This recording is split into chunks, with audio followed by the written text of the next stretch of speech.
All right, Matt, how are you? Wonderful. Happy Friday, Nicholas. Happy Good Friday, Matt. Happy Good Yes, Friday. happy Good Friday. Is the Easter Bunny coming to your house this weekend? Well, I got Easter bunny the whole week. Obviously, having kids, especially young ones, they're all wearing their little pink ears, Yeah. going to collect chocolates and everything. So yes, the house is full of chocolate, and I'm super ready because I'm a sweet tooth, so it's awesome. Excellent. Excellent. Well, we've got an awesome guest coming up with us, but before we go there, let's get started.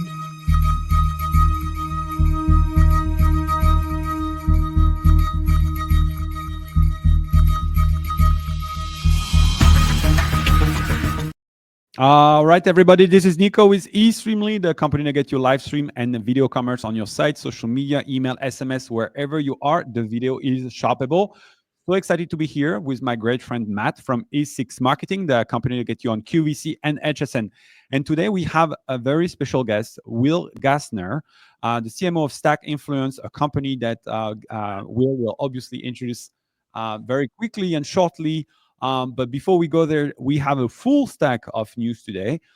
As usual, obviously, we're going to have to talk slightly about what's going on in the news, especially around tariff and more importantly, around what is not going on around. So that's the first news you're going to see. And then social media coming back with some company getting in social. That is super interesting. And then obviously some other social company going into live stream shopping market. Also very interesting. But before we go there, Matt, so why don't we start by telling us the show is about?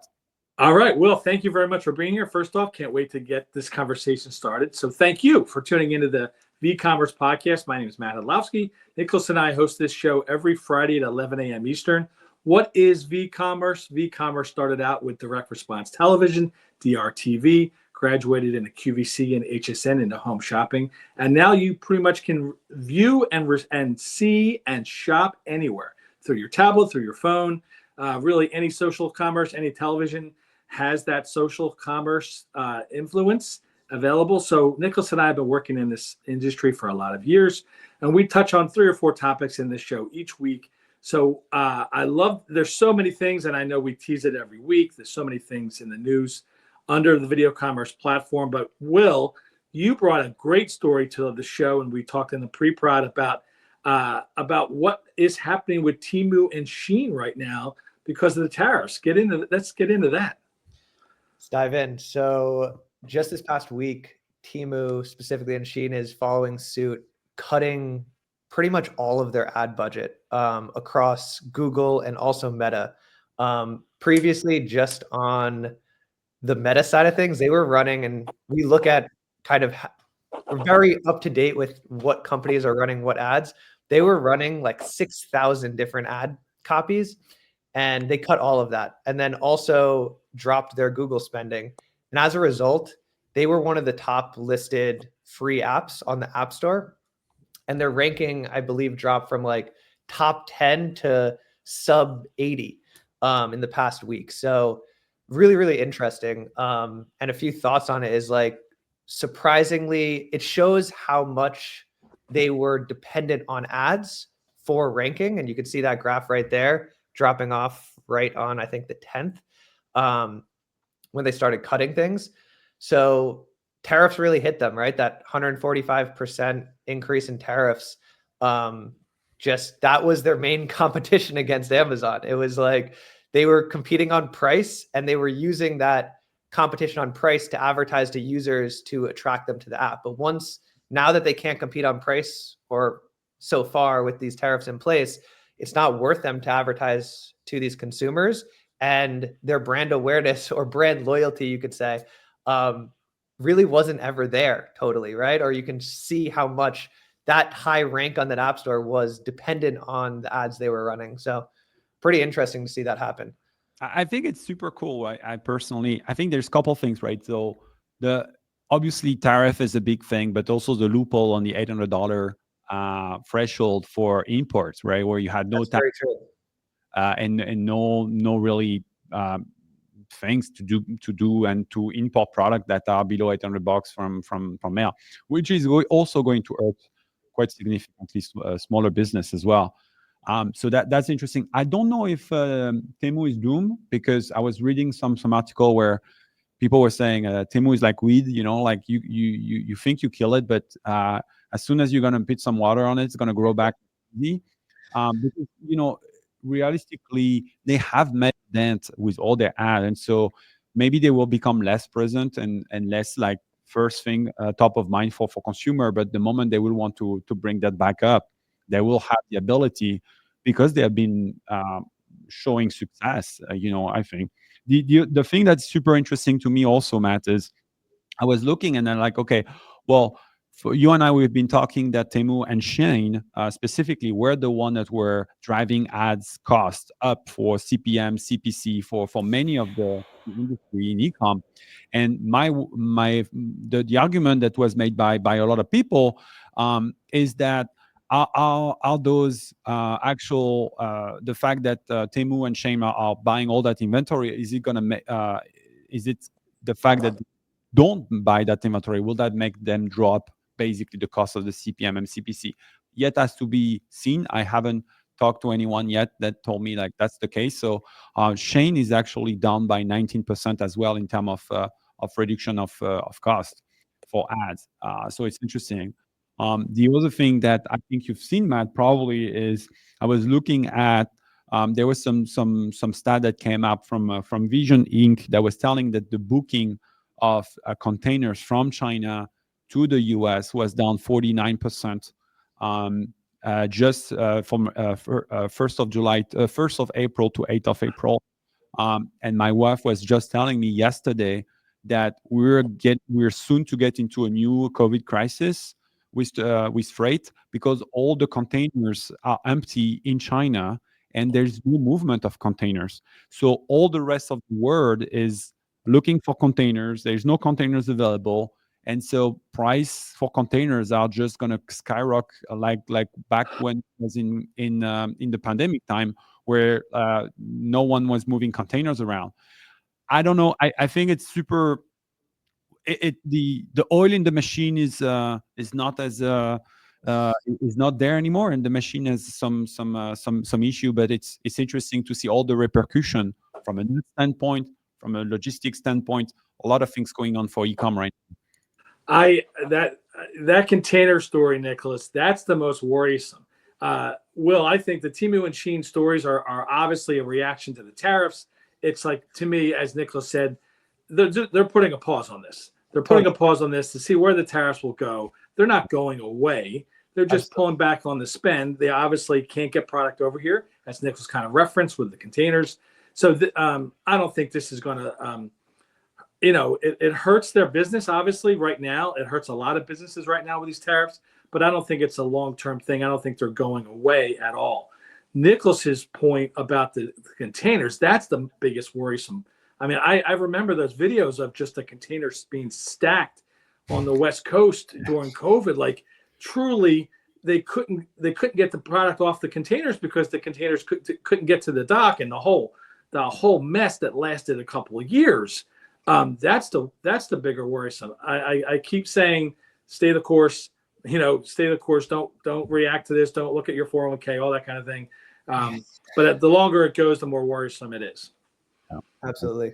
And to that point, like Amazon just invested a lot of money in a Temu and Shein competitor, right? Amazon Haul. And so that business model is solid and it's been proven in the US market. And so it's not going away, but the tariffs are definitely putting up a pretty big stink in the and issues for everyone in this world. So as you said, Matt, it's probably just a pause for the time being, and we'll see how they combat. But crazy to see just how the ads are shifting and how that's affecting also their positioning within visibility on the App Store and other rankings. And we'll see. It might also just open the door, as Nico said, for other e-commerce brands to PPC budgets to drop, right? Because most of them are bid systems. So if they're not putting in these massive bids, thousands of ads every day, like, might give some other sellers a chance. Yeah, well, speaking of ads, there will maybe soon a place where you can put more ads on, right? I don't know if you saw that news that OpenAI was considering opening their own social media, and there you go. That's a super interesting story, I think, because if you think of X, right? That obviously Elon Musk buying X and then launching XAI. They actually work pretty well together. I think the XAI plus the X combination is a pretty interesting one. Obviously, you've got AI on Meta and on Instagram and on Facebook. Personally, I think like that integration is it's not really good at all. I mean, it doesn't provide much value or anything. But now OpenAI, which has all this information, those user base is pretty huge, right? The OpenAI user base is like massive compared to the other. If they're going into social media, it could be interesting, though, not only from the ad perspective, because it gives like more placement for ads for ecom and for whoever wants to place ad. Another source of revenue, but more interestingly, I think for OpenAI, the thing that they probably look at is getting that real-time fresh value where of data where people can write, and so it really helped the whole algo. Curious you've been in this social media space for so many years. Will, what's your point of view on that? Like, what's your take? Like, OpenAI going social? Is that the thing? I think it's a very feasible possibility because I don't know if either of you have been testing out the new OpenAI release with image generation, but it is absolutely wild. And Sam Altman came out when they first released it that they got 1 million new users in a day from it. It was going viral everywhere. And so crazy, right? Yeah, absolutely unbelievable how much users were interested in the feature. And I think that's what sparked this realization that, hey, maybe if we create a new social platform that enables users to share all of this image generation, it could actually become a really popular thing with all of the users really interested in it. And it is the technology, like I've been using AI image generation for the last year, like very, very heavily. And this is above and beyond what the capabilities are. I mean, you used to try to put in a prompt and the image had 7 fingers and 3 eyes, and it was just, everyone was deformed. And now it's like perfect, right? Like upload any image, have it refine it, create really cool different aesthetics. So I think it's actually a really plausible thing for them to enter into the social space. Yeah. Will, are you talking about the toys, like the people in the packages and all that stuff that was buzzing this week? Yes, that's all done with that software. Yeah, exactly. Yeah, insane. Even on Facebook, it's all over Facebook. Everyone's creating their own little toy with their own little. You haven't done yours, Matt? I have not. Like some glasses. Nicolas, this might be the time. I wanted this show to go AI. A couple months ago, you're like, I don't think the technology is there yet. Maybe it's getting very close. Yeah, and that's why they're realizing it. It's like every other social platform is filled with the OpenAI content, right? So they're like, why not have this internally? And I think they legitimately could compete in a few different ways. So, well, look at what Nico is saying. I love your comment, Nico. It's say OpenAI is terrible in marketing and branding, and B2C and social media is not about tech alone, which, I think if there's really a lot of truth to that, and they say he's saying it's basically don't believe they will succeed in acquiring. And I think it's super interesting comment because it's so true, right? Like, it's not just tech. It's not just putting people together into a room. It's also about thinking about like how do you nurture your creator? What do you do, and how do you make sure that they are well incentivized, like the platform works properly, that you've got the right feature set. Facebook was not creating in overnight either. So I think it's a valid point. What would you say for that, Will, in your point of view, like from your perspective?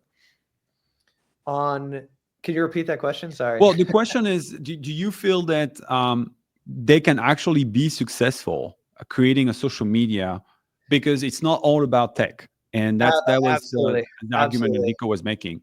It's a hard thing to say because you look at I remember back when Facebook was like really blowing up and Google was kind of the king of the kingdom, you could say. And they came out with Google Plus, right, to compete with Facebook. And they came out with all these articles saying they've onboarded millions of users to Google Plus, and it totally was a big flop, right? So building an engaged social network is not an easy thing, even though that this new image generation software is fantastic. And I think that a lot of people would share it. But I do think it's plausible, and that if they did it right, it could work. But there's a decent long road ahead, right? Like you think even with the user base they have, right? It's people still have to be engaged. There has to be a lot of social sharing, which is kind of what naturally social networks are all about. And yeah, that's basically my thoughts. But we'll see how it goes. It's a pretty interesting thing for them to announce, though. Yeah, I love that comment. Honestly, I think, Nico, you bring such a valid point.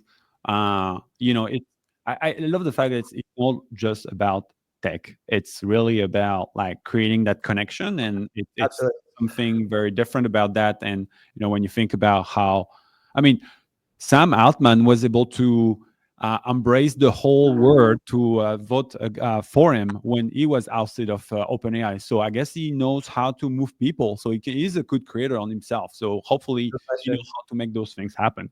And isn't it just Pinterest on steroids?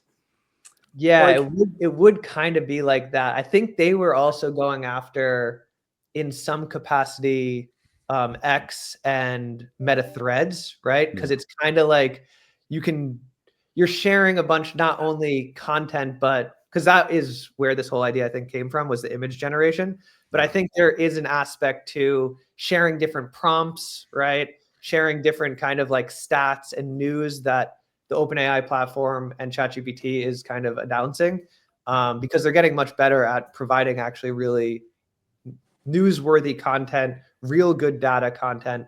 I'm now using it a lot more often than Google to just find information that I need, because it's giving you legitimate sources, especially with their new updates of like deep research, et cetera. So we'll see, but I think their initial pitch was kind of a Pinterest style thing. Yeah. Well, TBD. Speaking of Pinterest, I think, Matt, you had an interesting story of a company trying to go into market of posers. Well, we've talked about this before about sports collectibles and collectibles in general, and Whatnot's kind of domination in that space. Now TikTok's trying to get into that with collectible sneakers. So there's a whole platform, a whole registration, and an authenticity story behind certain collectibles, and certainly high price point collectibles. But now TikTok hasn't been in that space. It's a huge space with Whatnot. It's a huge space in the marketplace in general. And now they're trying to jump in.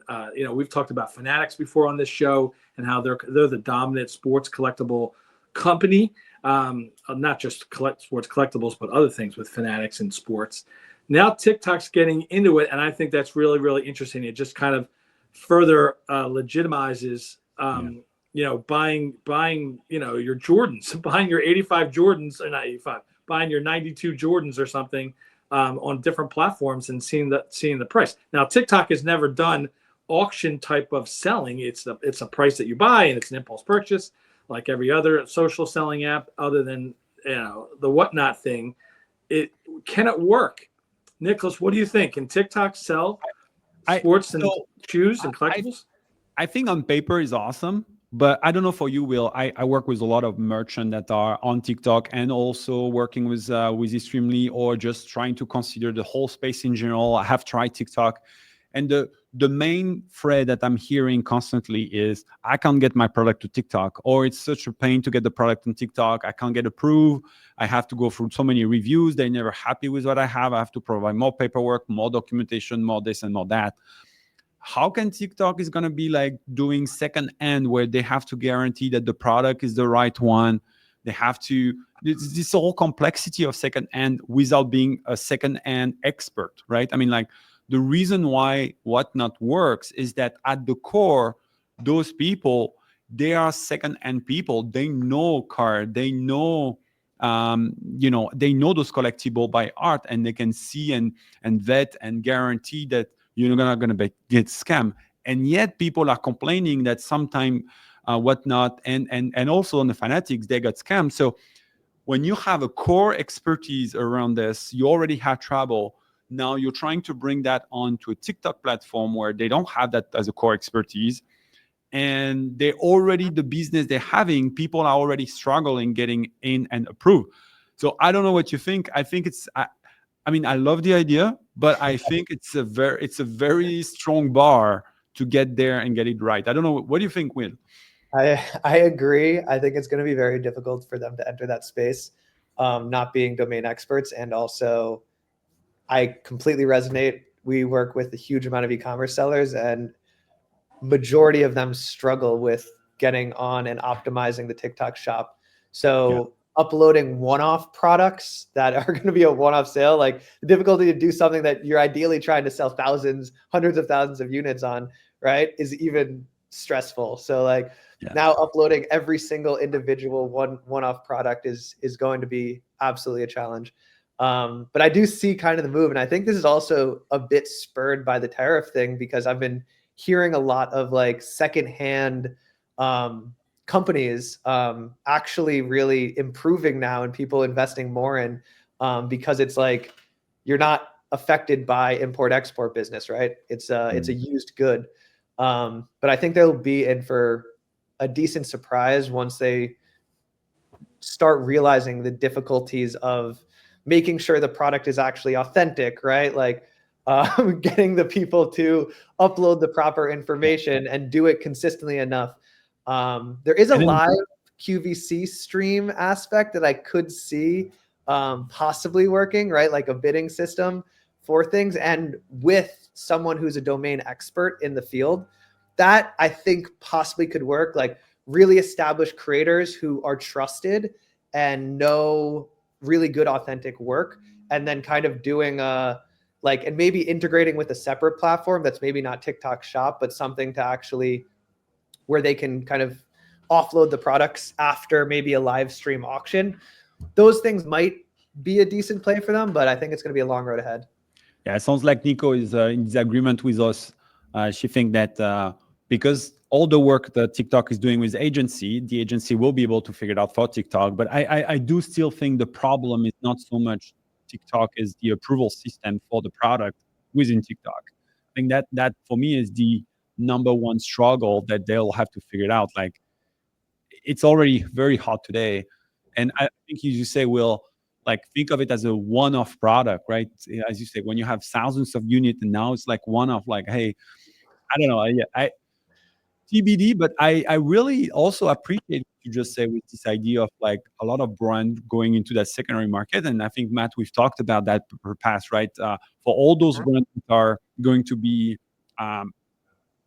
tariff heavy, and if inflation rise and everything, and everyone start to shrink, and maybe we get into a recession, there's a great opportunity for a lot of brands to look at their secondary market, and can they own that? Can they orchestrate that secondary market around themselves and capture value around that? So I think there's some really interesting thing there. So, Will, I know we're going way long on our show, but this has been great. This has been a great conversation. I want to honestly ask you, Will, you're the co-founder of Stack Influence, and you work with e-com sellers and influencers, and you connect the two, and you help the brands grow through the influencer platform, but the micro influencer, not the macro. So I wanted to ask you a little bit about that relationship between micro and macro, and why you kind of are going heavy on the micro.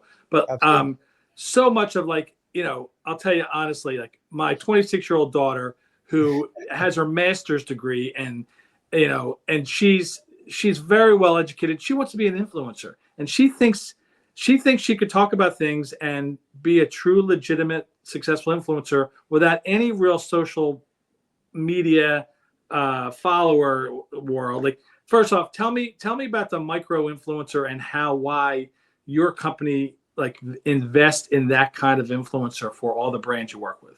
Absolutely. So I will say, becoming very successful and a career influencer, we like to call it, is not an easy path. It's like any business you're starting, any pursuit that you do. Sometimes it takes 10 years to be an overnight success, you could say. But now is one of the best times to start being a creator. And you also can become very successful with a very low following. And the reason behind that is the social platforms have dramatically changed in the past decade. A lot spearheaded by actually TikTok's algorithm. It used to be the fact that you were limited to your follower base. When you posted something, only your followers would see it, right? And now that's even become worse. It's like used to all of your followers would see when you posted something. Now it's only a small percentage of people who are engaged. But what the big thing that's changed is that if you can produce really good content, TikTok, Instagram Reels will now show that content beyond your follower base. So you could have literally 100 followers on TikTok, on Instagram. And if you're really good at creating that content, your post can get millions of views. And so it's leveled the playing field. It's kind of democratized this market to where truthfully, and it comes down to content. Content is king. So if you're producing good content and you're getting good brand deals to promote, I mean, you can become a very successful creator very rapidly. Now, don't think that you're going to become a millionaire overnight, but it's still very possible to enter into the market with a very small follower base, which has never been the case in the past. I think we're posting good content, Matt, but I don't think we have come millionaire yet. So if it's something wrong with that. Otherwise, we might not be sitting here. So that's influence. Will, that's really, really interesting. So even a micro 100 follower individual who's got a passion for a brand can start posting about that brand, get picked up on Instagram Reels and Facebook Reels and different things, build their follower, and then eventually get picked up by that brand that they're so passionate about as an actual influencer, right?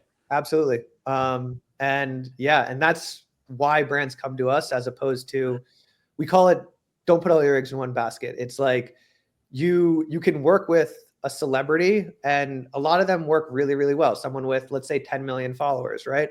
But it can be hit or miss. If that celebrity's content sucks on that day, you're not going to get that many views. You're not going to get that many conversions. Now, as opposed to that, if you now use our platform and let's say work with 1,000 people with 10,000 followers, right? Or 100 people with 10,000 followers, let's say, you're getting that celebrity reach. You're getting those millions of actual potential follower-based views, but you're diversifying your risk across a lot more smaller creators, increasing the odds that a few of them actually get viral potential, right? Because that's how the now algorithm works, is like they want to share, the social platforms want to share content that everyone loves to keep people on the social platforms. So gone are the days where you're only seeing stuff from the people you follow, right? You're now getting fed all of this new content. So you keep kind of staying on the platforms. But it's opened the gateway to smaller creators becoming very, very powerful as some celebrities. I love it. I love it. I love it being, being open to the common man. And like I work through QVC and HSN, and I work with amazing talents that know the product inside and out. They're great presenters, and they sell the product in every way you want, but they don't have a big social following, some of them. Yeah. So now this levels the playing field. So their content, I think, is amazing, where other influencers that don't have a relationship with a brand that I've seen are they're bad. They're just not good. They don't hit the bullet. They don't hit the selling points. They don't really give me a reason to buy. They're all the triggers of selling product through video.